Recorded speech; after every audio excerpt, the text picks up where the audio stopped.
Good morning, student.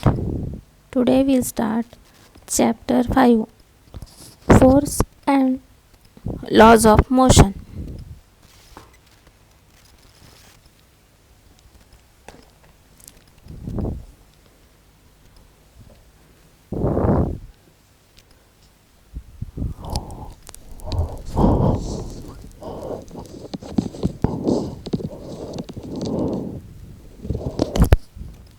In daily life, we see different objects around us. We find that some objects appear to be stationary while others seem to be in motion. How do we bring any stationary object into motion?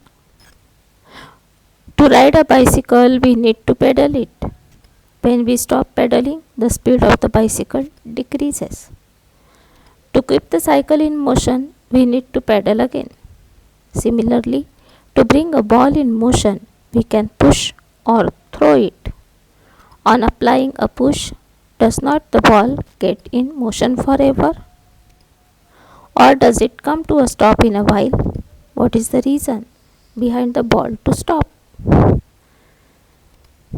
हमने देखा है कि motion क्या होता है, कितने types के motions होते हैं, right? We have studied so many new terminologies: velocity, displacement, acceleration, distance, speed. But जब कोई ऑब्जेक्ट मूव हो रहा है, जैसे कि बुक में एग्जाम्पल दिया है कि आप साइकिल चला रहे हो तो आपको साइकिल को पेडल मारना पड़ता है और जब तक आप पेडल चलाते हो तब तक आपकी साइकिल आगे आगे चलती है. हाँ, स्लोप आ गया, वहाँ पे आपको पेडल मारने की ज़रूरत नहीं पड़ेगी, बट फिर से प्लेन रोड आता है तो आप बिना पेडल मारे साइकिल को आगे नहीं ले जा सकते हो. या फिर किसी बॉल को आपको दूसरी जगह फेंकने के लिए उसे पुश करना पड़ेगा या थ्रो करना पड़ेगा. तो हमने देखा कि ये सारी चीज़ें ऑब्जेक्ट मोशन में है. कौन से टाइप की मोशन है वो भी हम बता सकते हैं, but we have not studied what is the cause behind this motion. इस मोशन के पीछे क्या रीज़न है, वही हमें इस चैप्टर में पढ़ना है. To bring a ball in motion, we need to push it and then it slowly come to halt. जैसे बॉल ने आपको पुश किया, आपने बॉल को पुश किया तो वो बॉल क्या हो गया, थोड़ा आगे चला गया और थोड़ी देर बाद वो रुक गया. Does it stop on its own or is there a factor that causes to stop it?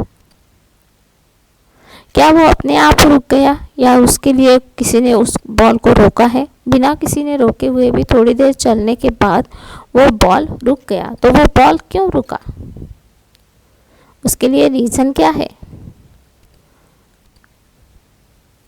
There must be some force which opposes the motion of the ball. That's why the ball is stop. तो यहाँ पे हम अब देखते हैं what is the cause of motion. किसी object को motion में सेट करने के लिए या चलते हुए ऑब्जेक्ट को रोकने के लिए क्या करना पड़ता है, that is force. Now see, one activity is given to you. We need a smooth ball made up of wooden place, 2 wooden planks of length 1 meter and 30 centimeter each, a plastic tray, sand and some oil. आपको 2 wooden plank लेना है, लकड़ी के 2 Planck लेना है, ठीक. और उस प्लैंक को इंक्लाइन, एक प्लैंक को इंक्लाइन रखना है और उसको सपोर्ट के लिए हमें कुछ लगेगा, जैसे इस फिगर में दिखाया है. इस तरह से आपको अरेंजमेंट करना है और क्या करना है, place the wooden ball at the top of the incline plane. और उस वुडन बॉल को आपको ऊपर में रखना है और उसको आप धीरे से ऊपर से छोड़ दोगे और फिर वो नीचे वाली वुडन प्लैंक पे कितना डिस्टेंस कवर करता है उसको आप देखोगे. फिर उसके बाद इस नीचे वाले वुडन प्लैंक की जगह आप एक ट्रे रखोगे जिसमें रेत भरी हुई रहेगी. फिर से आप उस बॉल को वहाँ से छोड़ोगे और उस रेत में थोड़ी देर जाएगा आगे और फिर रुक जाएगा. फिर उसके बाद आपको क्या करना है,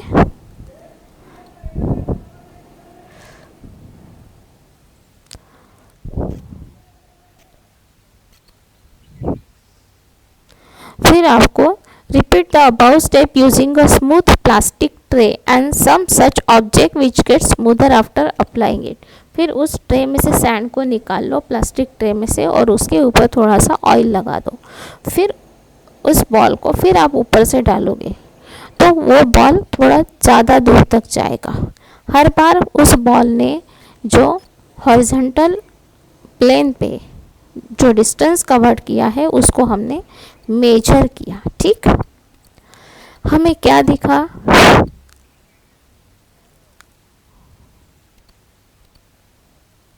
कि जो बॉल वुडन प्लैंक पे उसने डिस्टेंस कवर किया वो थोड़ा कम था, बट सैंड वाली ट्रे में बहुत ही कम था, और जिस प्लास्टिक ट्रे के ऊपर ऑयल लगा हुआ था वहाँ पे वो बॉल ज़्यादा दूर तक गया। ये ऐसे क्यों हुआ? हमने क्लास 7th में या 8th में फ्रिक्शनल फोर्स के बारे में पढ़ा था। फ्रिक्शन का मतलब है कोई दो ऑब्जेक्ट का एक दूसरे से टकराना या उसके ऊपर रब होना, उससे जो फ्रिक्शन पैदा होती है उससे वो फोर्स डेवलप होता है। That force we call frictional force and that we have studied in earlier classes. Now this frictional force which is responsible for bringing the motion of object to rest. The value of frictional force changes according to the nature of a surface in contact. The ball covered larger distance on the surface on which it experienced lower frictional force. तो जहाँ पे frictional force बहुत ज़्यादा था वहाँ पे वो एकदम से रुक गया, जहाँ थोड़ा कम था वहाँ पे थोड़ा ज़्यादा देर तक आगे बढ़ा, और जहाँ पे एकदम ही कम था वहाँ पे बहुत आगे चला गया। तो हमें देखने को मिला कि जहाँ पे फ्रिक्शनल फोर्स बहुत कम था वहाँ पे उस बॉल ने डिस्टेंस ज़्यादा कवर कर लिया। According to Galileo, in absence of an external force of resistivity, an object moving at a constant velocity remain in its state of motion, and similarly an object at rest remain in the state of rest until an external force bring a change in its state, and this is known as inertia. पहले force का मतलब समझिए, बाद में inertia को समझते। What is force? Force को हम बोल सकते हैं push और pull। ऐसी एक चीज जो कि ऑब्जेक्ट को क्या करती है, मोशन में लाती है। To bring an object into motion और to bring it to rest we need an external factor which is called force. जो एक्सटर्नल फोर्स हम अप्लाई करते हैं then it may be push और पुल, दैट इज फोर्स। बिना force, बिना push किए या पुल किए ऑब्जेक्ट मोशन में सेट नहीं होता है। क्लियर? तो जब भी हम फोर्स की बात करते हैं तो वो क्या होता है, पेयर में एग्जिस्ट होता है। अब आप बोलोगे ये पेयर में एग्जिस्ट कैसे होता है? तो अब हम बात करते हैं उसी बॉल की, वुडन बॉल की जो इंक्लाइन प्लैंक से नीचे आ रहा है। ठीक, इंक्लाइन प्लैंक स्मूथ है, वहाँ फ्रिक्शनल फोर्स कम है, और हमने जो वहाँ से उसको ढकेला है, जो पुश हमने किया है, वो हमारा फोर्स डेफिनेटली ज़्यादा है। तो वो बॉल नीचे आ गई। नीचे आने के बाद हॉरिजॉन्टल सरफेस पे क्या देखा, वहाँ पे दूसरा वुडन प्लैंक था जिसके ऊपर वो बॉल आगे चलती गई, बट यहाँ पे फ्रिक्शनल फोर्स थोड़ा ज़्यादा था और उस बॉल को जो हमने पुश करके फोर्स लगाया था वो कम हो गया था, तो वो थोड़ा देर आगे चल के रुक गया।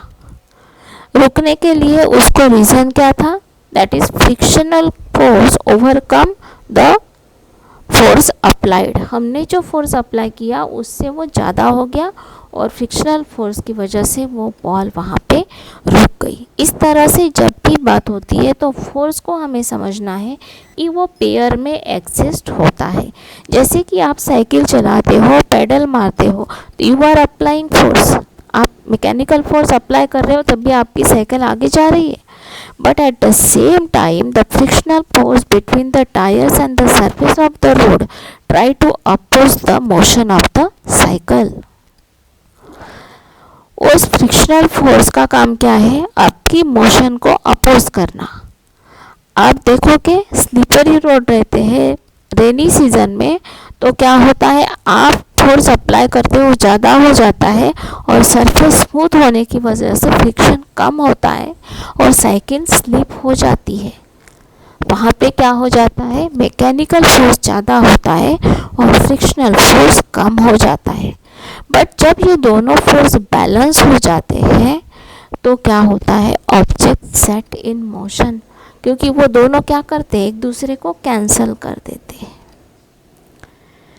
Now I think that point force is clear to you. अब गैलीलियो ने क्या बताया कि in absence of an external force of resistivity an object moving at a constant velocity, क्या बताया गैलीलियो ने, remain in state of motion, and similarly an object at rest remains in state of rest until an external force work on it। मतलब एक object जो है उसको ऊपर कोई एक्सटर्नल फोर्स यदि नहीं लग रहा है, फ्रिक्शनल फोर्स नहीं है, तो आपका जो बॉल है वो चलता जाएगा जब तक आप उसको रोकोगे नहीं। या फिर एक आध बॉल जो है कि एक कोने में पड़ा हुआ है, जब तक आप उसको उठाओगे नहीं तब तक वो वहाँ से हिलेगा नहीं।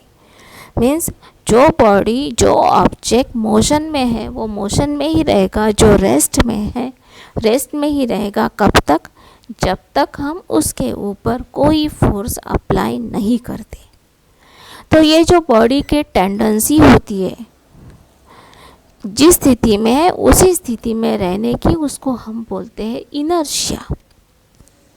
Another terminology you have to remember, inertia. What is inertia? Every body continues its state of motion।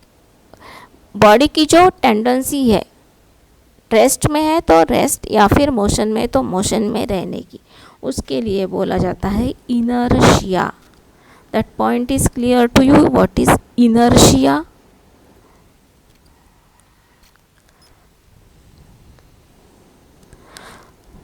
An object moving at an constant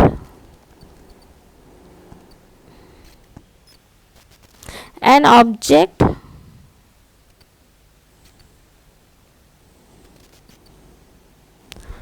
moving at an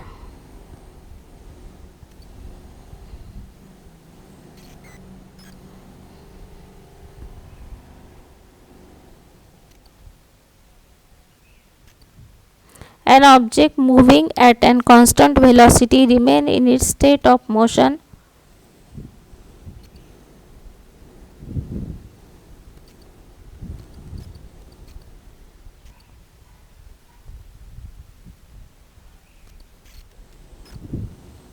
constant velocity remain in its state of motion or in a state of rest।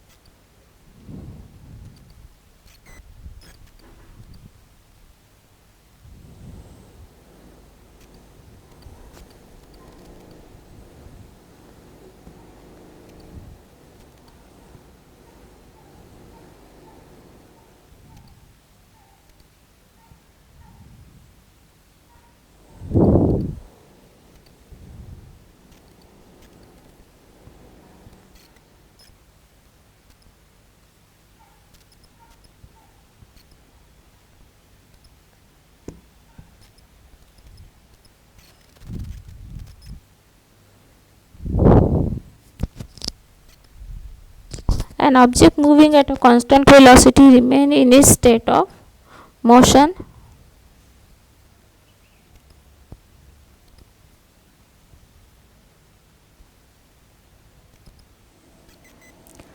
Similarly, an object at rest remains in the state of rest until an external force works on it।